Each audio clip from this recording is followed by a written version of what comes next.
Welcome to another video from Dr. Lock. Here's our van here. This is a Weston Star 2003, and we're going to be making a key for this one here, which is also for the ignition as well. Looking inside, having a look. So there's our ignition just there. Okay, so we're going to make a key for this. Alright, so first thing we need to do is find out what type of key it is. We've already done our researching. We're using a Silka RB2. That seems to slide in there quite nicely. That's good. And we'll just quickly check it on the ignition as well. Yep, that slides in there quite nicely. Now what we have to do is we have to cut this key to suit the door and to suit the ignition.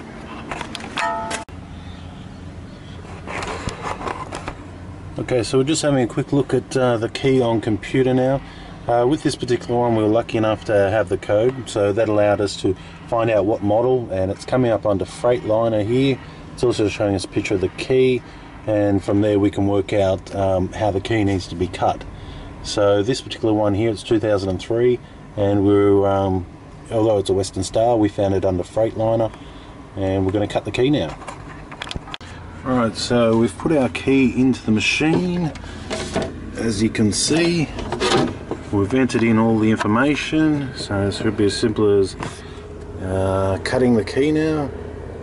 Cut key. On our key gauges in the way, so that's lined up properly. Yep. And cut key.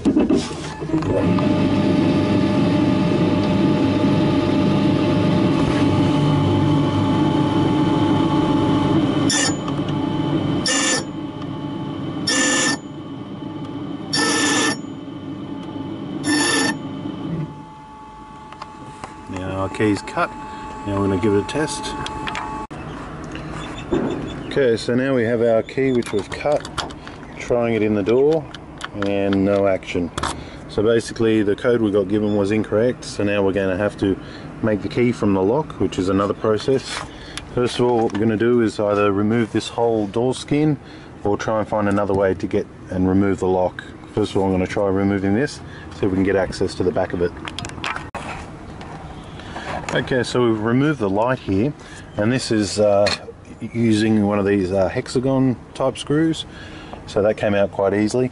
That was allowing me to get to the actual lock here. You probably can't see it, it's just in there. It's extremely dark in there.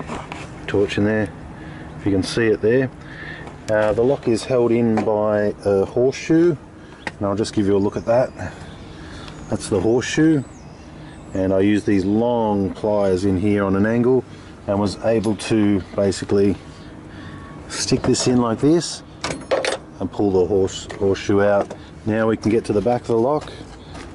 Should be able to get to the front of the lock and remove it and make a key to the lock this way. Okay, we've also taken out 1, 2 screws here.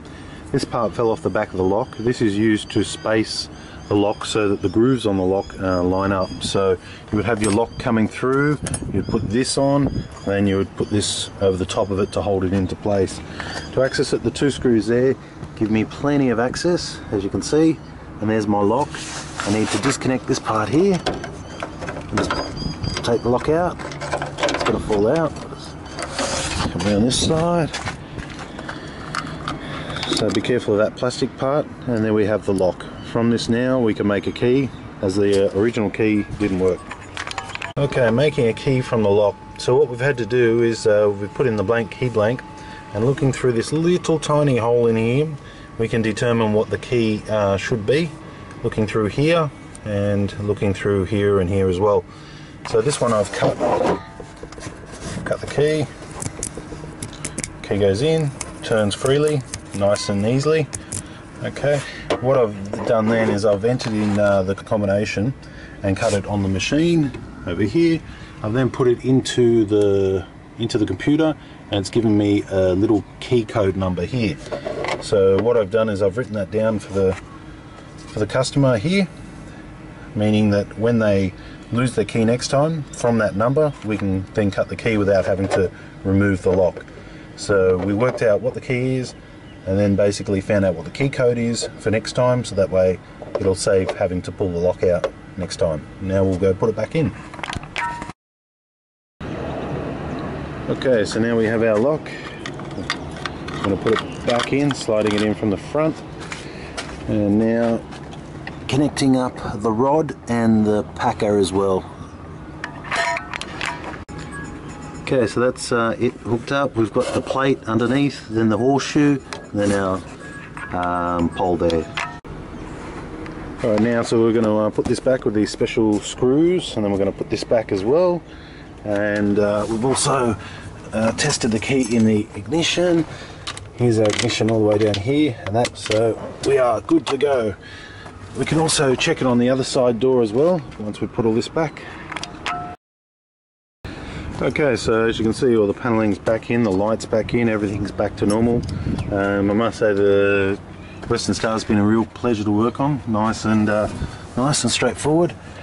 Let's have a look at the gauges and all the rest for all those people who don't normally get to see too many trucks. A sleeper cabin back there, padded roof, stereo, CB, another CB, of course the work CB on the dash, air brakes, indicators, and a nice air suspension seat. Right, so this is a 2003 Weston Star we've made the key for. Works in the ignition. We'll try the door. Door there. Locked.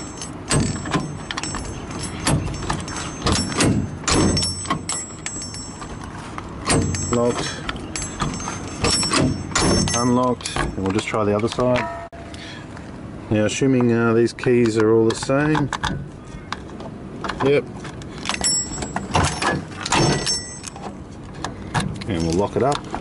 So both sides are the same. So that's it. Making keys to a Weston Star 2003.